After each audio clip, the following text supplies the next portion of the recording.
एक दिन की बात है, एक चालाक बंदर का नाम मोमो था जो एक खुशगवार जंगल में रहता था। मोमो को अपने आसपास हर चीज को देखना बहुत पसंद था, खास तौर पर वो इंसान जो जंगल में आते थे। दिन एक टोपी फरोश जिनका नाम मिस्टर पटेल था, एक बड़ी छांवदार दरख्त के नीचे अपनी दुकान सजाने बैठ गया। के पास दुनिया की सबसे रंगीन टोपियां थीं। मिस्टर पटेल ने आराम से बैठकर कहा, आह, टोपियां बेचने के लिए ये एक बेहतरीन दिन है। तो उन्हें ये नहीं मालूम था कि मोमो चालाकी से उन्हें देख रहा है। जैसे ही मिस्टर पटेल ने पीछे मुड़कर देखा, मोमो दरख्त से नीचे छलांग मारकर दुकान से एक चमकदार सुर्ख टोपी आड़ा लेता है। इही मोमो हंसते हुए कहता है और टोपी अपने सर पर रख लेता है। ये इसके लिए बिल्कुल फिट थी।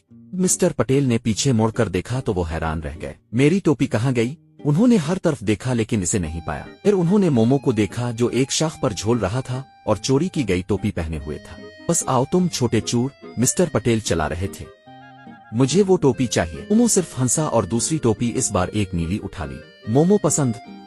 मोमो ले। इसने चक्रों में टोपी अपने सर पर रख ली। मिस्टर पटेल परेशान हो गए।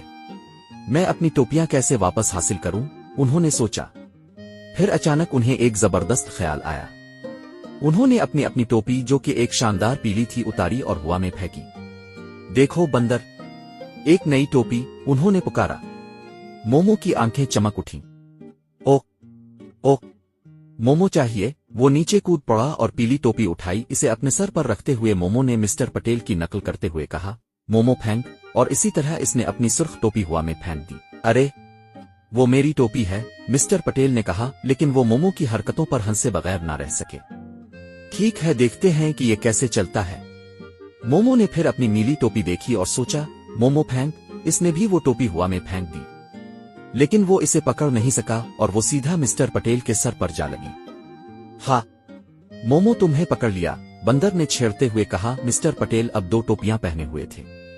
मिस्टर पटेल ने दिल से हंसकर कहा, खैर ये एक तरीका है बांटने का, क्या हम तिजारत करें? उन्होंने नीली टोपी उतारी और मोमो को वापस दे दी।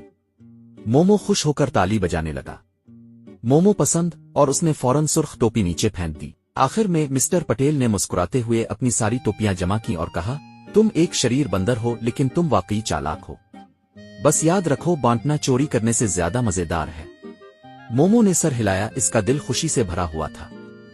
इस दिन के बाद मोमो और मिस्टर पटेल दोस्त बन गए। जब भी टोपी फरोश जंगल में वापस आता, मोमो उसकी मदद करता और दोनों एक साथ खुशगवार वक्त गुजारते।